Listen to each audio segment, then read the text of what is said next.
Most traders don't fail because of the market, bad strategies, or bad luck. They fail because of one invisible force, a silent killer that lives inside their own mind. And it's the number one mental mistake that destroys trading accounts. You sit at the screen, the chart moves, your heart beats faster, your strategy tells you to wait, but your emotions scream for action. That's when it happens. You stop following your plan and start following your feelings. At first it feels like intuition, confidence, even skill.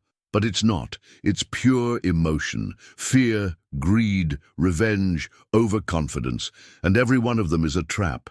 Let's start with fear. Fear is the invisible hand that pushes you out of trades too soon. Fear convinces you not to take opportunities that your strategy clearly signals. Fear whispers in your ear, "What if you lose? What if this is the one that wipes you out?" Imagine opening a position. The second the price dips slightly against you, your heart rate spikes, adrenaline surges, cortisol floods your system, your chest tightens, your palms sweat. And suddenly, you can't think rationally. Your brain screams, "Close it now, close it before it's too late," and you obey. Not because your plan told you to, but because your body hijacked your decision-making. The irony? Fear is designed to protect you in real life. On the battlefield, in the jungle, or facing real danger, fear keeps you alive. But in trading, fear kills your account. It forces you to cut winners early.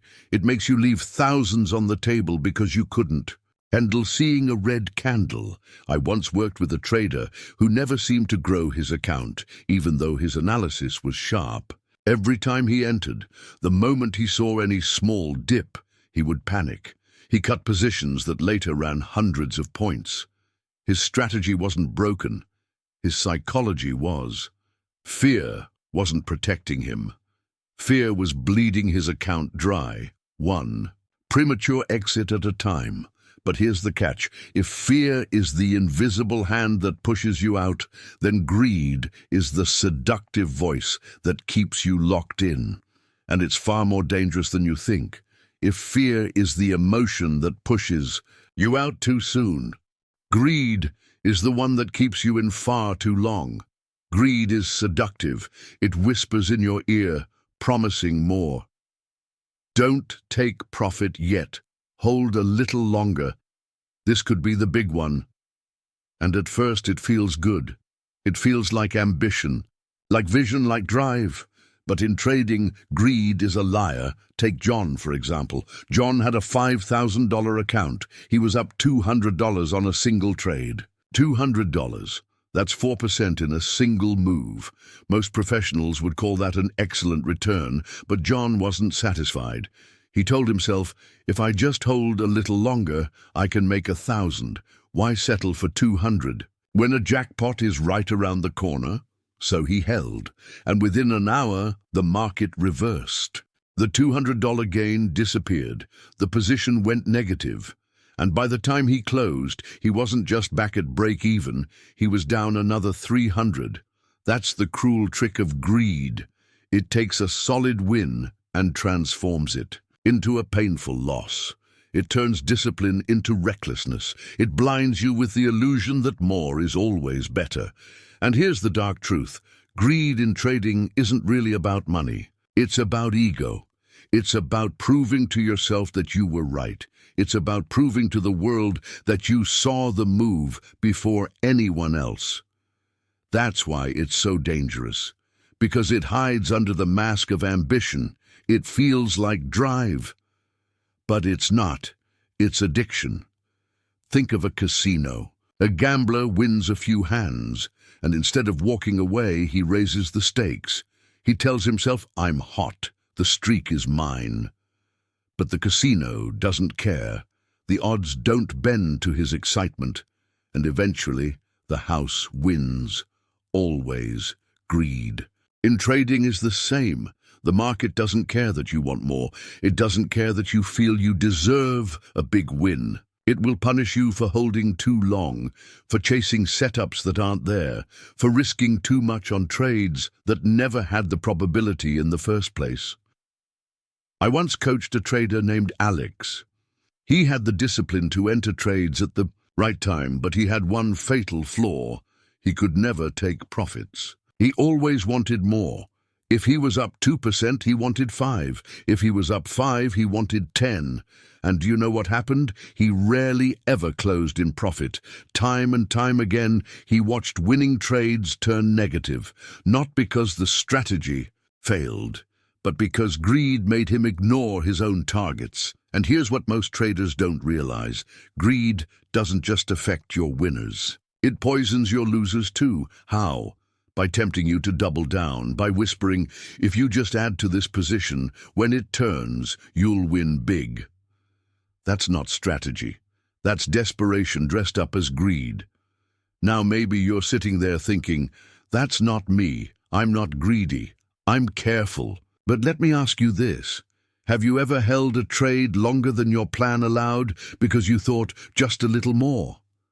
Have you ever ignored your take profit level only to watch the market reverse? If the answer is yes, even once, then greed has already touched your trading. But as dangerous as greed is, there's another emotion that cuts deeper. An emotion that doesn't just cost you money, it pulls you into a spiral that can wipe out your entire account in a single session. That emotion is revenge. Revenge trading is what happens when you take a loss, and instead of accepting it, you go hunting. You don't analyze. You don't wait for your system. You don't follow your rules. You just want payback. Maria was one of my students. She had a $3,000 account. She was careful. She had rules. Risk no more than 2% per trade, never add to a losing position, and always stop trading after 2 losses in a day. For weeks, she followed the plan, and for weeks, she grew slowly but steadily. Then came the day she lost $100 on a clean stop-out. The loss wasn't even a big deal, but her pride was. She told herself, I can't end the day like this. I'll make it back right now. She doubled her next position. No plan, no setup, just anger. And that trade lost too. Now she was down. 300, furious. Her brain screamed, you can't walk away now. One more trade will fix this. She increased the size again, lost again. By the end of the day, Maria's account wasn't down 100. It was down more than 1,000. And the saddest part, she wasn't even aware of what she was doing. She thought she was trading. She thought she was making decisions. But she wasn't. She was chasing. She was gambling. She was letting revenge drag her deeper and deeper into the spiral. That's the brutal truth about revenge trading. It doesn't feel like revenge. It feels like opportunity. It feels like getting even. But the market doesn't know you exist. It doesn't care that you lost. It doesn't owe you a comeback. Revenge is nothing more than emotional survival mode. It's your ego screaming that it can't accept being wrong. And here's where most traders fall apart. A single losing trade doesn't blow up an account. It's what comes after. It's the chain reaction of emotional decisions that compounds the damage. Revenge doesn't just hurt you. It erases weeks or months of progress in hours. Let me put it like this. Revenge trading is like punching the ocean. You think you're fighting back, but in reality, you're just exhausting yourself, while the waves keep crashing over you. And the worst part, you rarely stop at one revenge trade. Once you step into that spiral, your mind convinces you to keep going. One more trade, one more chance, one more fix, until there's nothing left to fix. If you've ever finished a trading session staring at your screen in disbelief, wondering how your account went from healthy to destroyed in a single day, you already know the power of revenge trading. But here's the thing. Revenge doesn't usually start with anger. It starts with pain. It starts with ego. It starts with the refusal to accept that sometimes you lose. And in that refusal, you abandon your rules and you hand control over to emotion. And this is where it gets dangerous. Because if fear, greed, and revenge can be recognized fairly easily, the next emotion is far more subtle. It disguises itself as confidence. It disguises itself as strength. It feels good until it destroys you. That emotion is overconfidence. Why? Because unlike fear, greed, or revenge, overconfidence doesn't feel like a mistake. It feels like victory. It feels like you've finally figured it out. Take Ryan. He started with $10,000. At first, he followed every rule: 1 to 2% risk per trade, stop loss in place, journal updated daily. He was disciplined, focused, sharp, and then he won. Once, twice, 3 times. 5 winning trades in a row. His account was up, almost 20% in a single week. And suddenly, something inside him shifted. He stopped thinking about probabilities. He stopped thinking about risk. He told himself, I'm on fire. I can see the market clearly now. I don't need strict rules anymore. So he started risking $500 per trade instead of $200. He stopped updating his journal. He ignored setups that didn't feel big enough. And do you know what happened? Within 2 weeks, the 20% he gained was gone. And so was another 10%. That's what overconfidence does. It blinds you to your own mistakes. It makes you believe you've outgrown the rules that once protected you. It turns discipline into arrogance. And the market? The market doesn't care about your streak. It doesn't care that you feel unstoppable. In fact, the market loves nothing more than humbling traders who believe they can't be touched. Here's the danger. Overconfidence doesn't just destroy your account. It destroys your ability to learn. Because when you're overconfident, you don't reflect. You don't improve. You don't review mistakes because in your mind, there aren't any. And that blindness makes the fall even harder when it comes. I've seen traders who built accounts for years, only to blow them up in a matter of weeks after falling into overconfidence. They weren't reckless at first. They became reckless after winning. That's the paradox. Early wins often plant the seeds of eventual failure. Success creates pride. Pride creates carelessness. Carelessness creates disaster. Think of overconfidence like a pilot who's flown hundreds of hours. At first, he checks every instrument, every detail, every system. But after so many flights, he thinks, I've got this. I don't need to go through the checklist anymore. And that's when crashes happen. Not because the plane changed, not because the sky changed, but because the pilot forgot the rules. And here's what makes overconfidence the deadliest of all. It often hides behind logic. It disguises itself as intuition, experience, mastery. You think you're making sharp, confident decisions, but in reality you're winging it.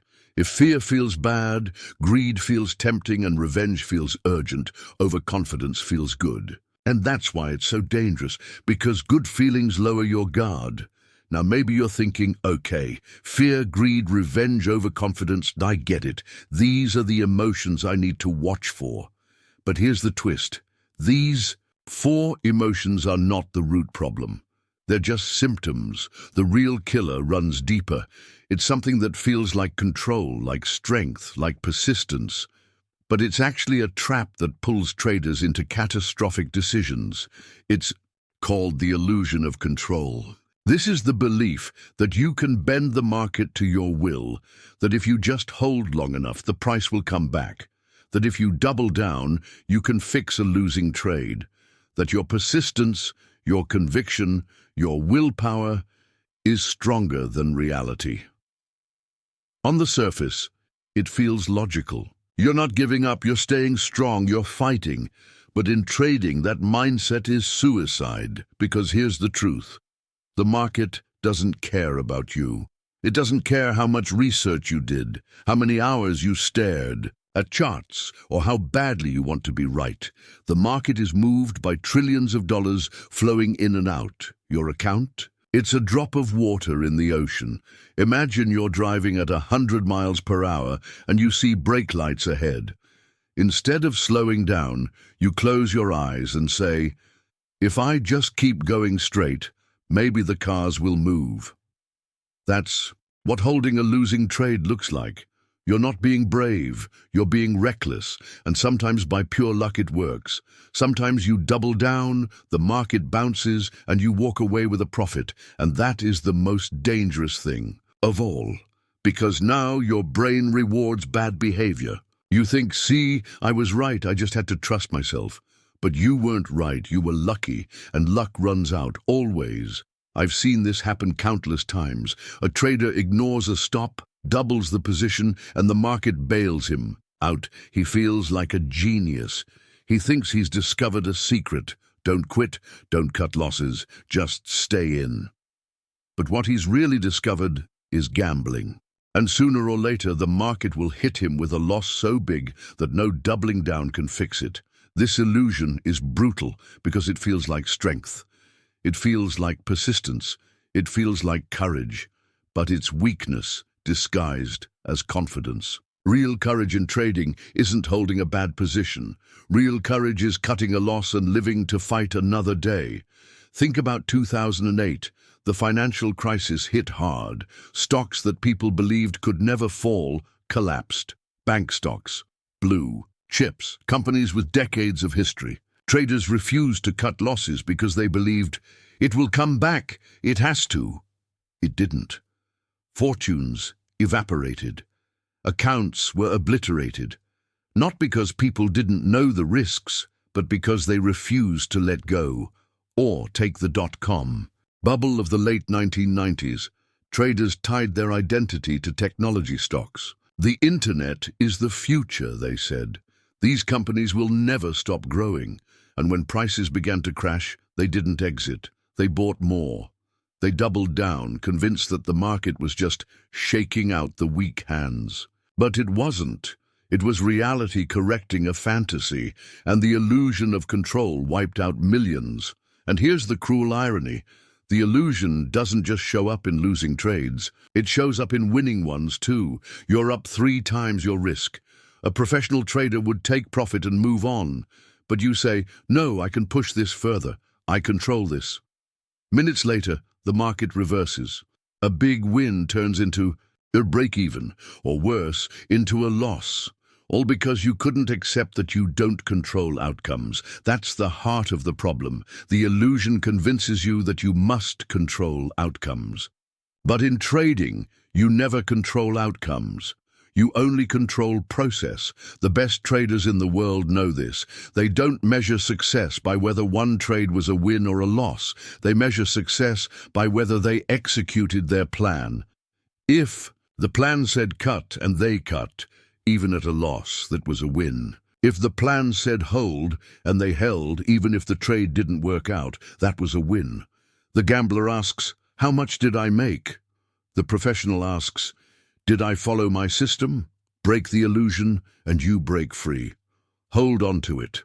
And eventually it breaks you. But the illusion of control doesn't operate alone. Once you give into it, it feeds something even darker. A pattern that becomes automatic. A cycle that doesn't just happen once in a while, but becomes your default way of trading. And that pattern is the spiral effect. The spiral begins small. A hesitation here, a little over-leverage there. A stop moved just this once. At first it feels harmless, but soon those little slips become habits. And those habits become identity. When you're trapped in the spiral, you're not trading anymore. You're reacting. Every decision comes from emotion, not from your system. And the worst part, it feels normal. Imagine this. You wake up, log in, and already feel the need to recover yesterday's loss. The chart in front of you doesn't matter. Your brain has already decided what today means. Redemption. You're not analyzing the market. You're negotiating with your ego. This is the spiral. Every loss demands revenge. Every win feeds overconfidence. Every hesitation creates fear, and the loop never ends. I've seen traders live inside this spiral for years. They blow one account, swear they've learned, deposit again, and repeat the exact same pattern. over and over. They switch brokers, switch strategies, switch markets, from Forex to stocks to crypto. But nothing changes, because the spiral isn't in the broker, it isn't in the system, it isn't in the market. The spiral is inside them. The spiral convinces you to fight harder, to push more trades, to double your screen time, to add more indicators, more alerts, more size. You think you're improving, you think you're taking control, but you're sinking deeper. It's like quicksand. The harder you fight, the faster you drown. And here's the cruel truth. The spiral doesn't feel like failure. It feels like persistence. It feels like effort. You tell yourself, I'm not quitting, I'm dedicated. But in reality, you're not being dedicated to trading. You're being dedicated to your emotions. I've watched traders lose not just money, but months, even years of progress, because they lived inside this spiral. And do you know what they blame? The market, the broker, the spreads, the news. Anything except the real enemy, themselves. The spiral thrives on denial, on silence. Traders don't talk about it. They hide it. They post winning screenshots on social media and bury the blown accounts. They convince themselves it's just bad luck, but deep down they know the truth. And here's where it gets even darker. The spiral compounds. One mistake leads to another. One emotional trade becomes three become 10, and before long the account is gone. Not because of one bad decision, but because of the chain reaction that nobody stopped. I once knew a trader named Daniel. He lost $500 one morning. Nothing catastrophic, but instead of stopping, he kept going. By noon, he was down $2,000. By market close, the entire account, $10,000, was gone. Not because of one losing trade, but because of the spiral, because he refused to stop the chain. That's the essence of the spiral effect. It's not the first mistake that kills you. It's the refusal to stop making them. Think about it like this. If you break your diet once and eat a slice of cake, it doesn't ruin you. But if you say, well, I already broke it, I might as well eat the whole cake, and then the next day you binge again, that's when the spiral forms. Trading is the same. One mistake won't kill your account, but chasing it with another and another and another, that's when you hit zero. So how do you escape the spiral? First, you must see it. You must recognize that your emotions are not facts. They are impulses, feelings, temporary storms. The spiral starts when you stop questioning those feelings and start obeying them. When I feel like holding becomes your strategy. When I feel like recovering becomes your trading plan. If you want to survive, you must separate what you feel from what is real. That's the hardest skill in trading. Harder than reading charts, harder than risk management, harder than strategy. It's the discipline of letting the chart speak louder than your inner voice. The trader who can do that will never spiral. They may lose trades, they may even blow up once, but they will not repeat the cycle forever. They will learn. They will adapt. They will return stronger. The trader who cannot separate emotion from reality, they will live in the spiral until their money runs out. And then they'll walk away from trading, calling it a scam, never realizing the scam was inside their own mind all along. But here's the good news. The spiral can be broken, and the way out isn't magic. It's not a secret indicator. It's not a hidden strategy. It's a system, a framework that protects you when your emotions try to sabotage you. I call it the escape system. It has 5 parts, 5 weapons against emotional decision-making. The first step is awareness. You cannot fight what you can't see. Every time you feel the urge to break your rules, stop and name the emotion. Say it out loud if you have to. This is fear. This is greed. This is revenge. This is overconfidence. Why? Does this matter? Because naming it separates you from it. Suddenly it's not you, it's just a feeling. and feelings are temporary. Think of it like turning on a light in a dark room. The shadows are no longer monsters, they're just shapes. When you name the emotion, it loses its power. The second step is pre-commitment. Before you enter a trade, you must define your entry, your exit, your stop-loss, and your risk, not in your head. In writing, make it a contract with yourself. Here's the rule. If it's not written down, it doesn't exist. When you're in the heat of the trade, emotions will try to override your plan. That's when you look back at your contract and remind yourself, I already decided this when I was calm. I trust my plan, not my feelings. This one habit alone can save thousands because it forces you to commit before the adrenaline hits. The third step is fixed risk. Your risk per trade must be fixed. 1%, 2% at most, never more. This isn't just money management, it's emotional management, because when your risk is too high, emotions multiply. A $500 loss feels like the end of the world on a small account. A $50 loss? Manageable. When your risk is small and consistent, you remove the emotional spikes that trigger fear and revenge. You trade with clarity. Professional. Traders don't think in dollars. They think in R. 1 R is 1 unit of risk. Win 2 R, lose 1 R, win 3 R, lose 1 R. Over time, the math works. But if you risk 5 R on one trade, the system breaks. Remember this phrase, protect R first, profit second. The fourth step is journaling. Every trade must be documented, not just the numbers, the emotions. Write down, what was I feeling before entering? What was I feeling during the trade? What was I feeling after closing? Did I follow my plan? Yes or no? Over weeks, patterns emerge. Maybe you notice you always break rules at night when you're tired. Or maybe after 3 wins in a row, overconfidence shows up. Or maybe after a loss, revenge creeps in.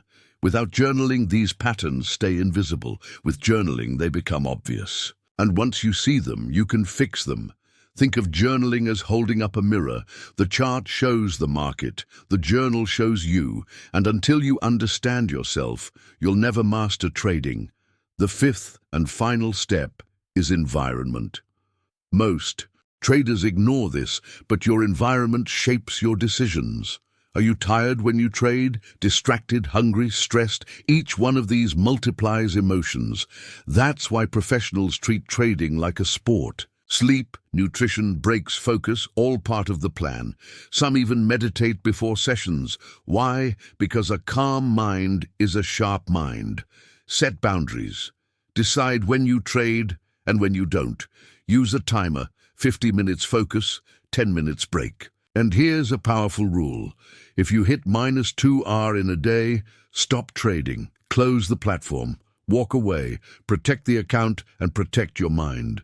Here's something simple you can start today. Before every trade, take 3 slow breaths. Inhale for 4 seconds, hold for 4, exhale for 4, hold for 4. Repeat. While you breathe, repeat this phrase. I protect risk first. Profit comes second. It sounds small, but this one, ritual resets your body. It calms adrenaline, it centers you, it reminds you of the mission. Follow the plan, not the feelings. The escape system is simple. Awareness, pre-commitment, fixed risk, journaling, environment. 5 weapons against the spiral. 5 habits that can save your account. But here's the key.